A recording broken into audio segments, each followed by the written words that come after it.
What if the worst plays in NFL history didn't happen on the field? These five contracts cost fortunes, crush seasons, and turn dreams into disasters, and the deeper we go, the worse it gets. 5. Albert Haynesworth. It was early 2009, and Washington wanted a game wrecker in the trenches. They didn't just open the checkbook for this, they hurled it across the table. 7 years, $100 million, $41 million guaranteed, $32 million in the first 13 months alone. It was the richest contract ever for a defensive player at the time, and it was supposed to buy dominance. For a few fleeting months, it bought something else entirely. Headlines, hope, and the image of a franchise finally flexing muscle in free agency. But dominance never came. What followed was less a football season and more a slow-motion collapse. Haynesworth clashed with coaches, bristled at a shift from a 4-3 to a 3-4 defensive front, skipped voluntary workouts, and famously failed a basic conditioning test at training camp. His new head coach, Mike Shanahan, made the test public, a humiliating sign that the marriage was already on life support. The guaranteed millions locked Washington into patience, but on the field, patience ran out fast. 2 seasons, 20 games, and a handful of sacks later, the once-feared defensive tackle was shipped to New England for a late-round pick. That stint lasted 8 games. By the end of 2011, Haynesworth was in Tampa Bay, and by 2012, he was out of the league entirely. Haynesworth's name became shorthand for everything that can go wrong when you pay for a player's peak year without asking if the culture, the scheme, or even the player himself will fit. Washington didn't just lose money. They lost momentum, credibility, and the market itself shifted. But was it really the scheme change that doomed Haynesworth? Or was it conditioning from the start? Well, both played their part, but conditioning became the symbol of the entire fallout. The failed test wasn't just a physical hurdle, it was a public sign that the relationship had soured before it began. And no amount of guaranteed money could buy chemistry that wasn't there. 4. Brock Osweiler. In 2016, Brock Osweiler was the mystery box of the quarterback market. He had started just 7 games for the Denver Broncos, shown flashes of poise, and had a Super Bowl ring, though he didn't play in the big game. That was enough for the Houston Texans to push their chips in. 4 years, $72 million, with over $30 million guaranteed. Houston wasn't paying for what he had done. They were paying for what they hoped he could become. The honeymoon ended quickly. Osweiler's first season in Houston was a roller coaster of erratic throws, missed reads, and mounting frustration. He was benched mid-game, publicly defended by the team, then benched again in spirit if not in name. By season's end, the Texans faced an impossible question: live with the contract or do something drastic? They chose drastic. In March 2017, Houston pulled off one of the strangest trades in NFL history. They sent Osweiler to the Cleveland Browns, along with a second-round pick and a sixth-round pick, just to get his salary off the books. This was an NBA-style salary dump, something almost unheard of in the NFL at the time. The Browns weren't interested in Osweiler as their future. They were buying the draft pick. They had the cap space to absorb the hit, and the Texans had just paid millions to make him someone else's problem.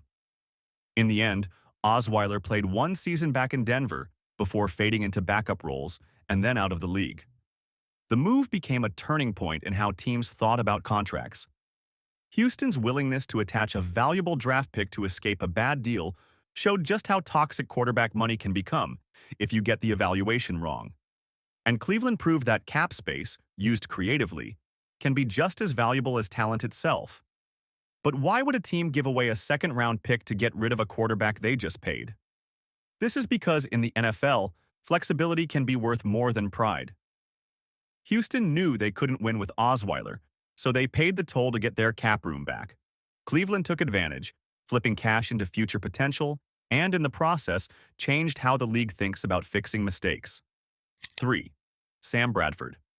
Before 2011, NFL rookies could command contracts so big they could strangle a team's salary cap before the player even took a snap. Sam Bradford was the final king of that era. In 2010, the Saint, Louis Rams made him the #1 overall pick and handed him a 6-year, $78 million deal, with $50 million guaranteed. The contract was a record for a rookie, and it became a symbol of why the system had to change. Bradford was talented, accurate, and polished, but he stepped into a team with holes everywhere. Worse, injuries followed him like a shadow. Shoulder issues, knee problems, and torn ACLs robbed him of continuity and momentum. When he was healthy, the Rams still struggled, and every year the cap hit loomed over their ability to build around him. The fallout from deals like Bradford's led directly to the rookie wage scale we have today. Teams realized that giving unproven players veteran-level money was not just risky, it could sink a franchise before it even started rebuilding. Bradford's career, while respectable in spurts, never justified the financial gamble.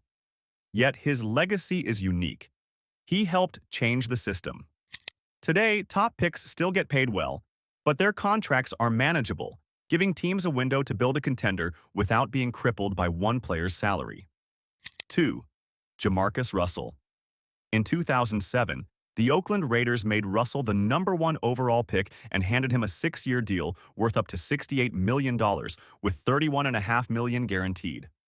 Russell was a physical marvel. With an arm so strong, scouts joked he could throw a football through a goalpost from his knees at midfield. What Oakland didn't realize was that arm strength is just one piece of quarterbacking, and not the most important one. Russell's work ethic came into question almost immediately. He struggled with conditioning, preparation, and leadership. Coaches complained about his grasp of the playbook.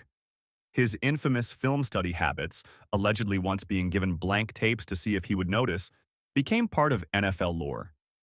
In 3 seasons, Russell won just 7 games as a starter. His passer rating hovered in the 60s. By 2010, he was out of the league entirely. Russell's contract wasn't just a loss for the Raiders, it was a flashing red warning light for every GM in the league. His failure was about more than missed throws. It was about the danger of letting desperation override discipline in evaluations. 1. Deshaun Watson. March 2022. The Cleveland Browns stunned the football world, not just by trading for quarterback Deshaun Watson, but by giving him the most guaranteed money in NFL history. 5 years, $230 million, fully guaranteed. The context made the move even more controversial. Watson had missed the entire 2021 season and was facing over 20 lawsuits alleging sexual misconduct. The legal cloud was massive, the public backlash immediate. The Browns structured the deal to minimize his salary in the first year, softening the blow of an expected suspension, which eventually came: 11 games plus a $5 million fine. From a football standpoint, Cleveland was betting that elite quarterback play would justify the risk, the money, and the optics. From a league standpoint, the shock was the precedent. No one had ever gone fully guaranteed at this scale for a quarterback, especially one in the middle of a legal and reputational firestorm. But here's the twist. While Watson's deal set a new benchmark on paper, other quarterback mega deals that followed did not copy the structure. Teams went back to massive contracts with traditional guarantees, avoiding the Browns' all-in template. Watson's deal became an outlier rather than a new normal, a move that shook the market without redefining it entirely. Now here's a question for you. Which of these contracts do you think caused the most damage? Drop your take in the comments, and if gripping deep dives like this are your thing, make sure to subscribe so the next breakdown finds you first.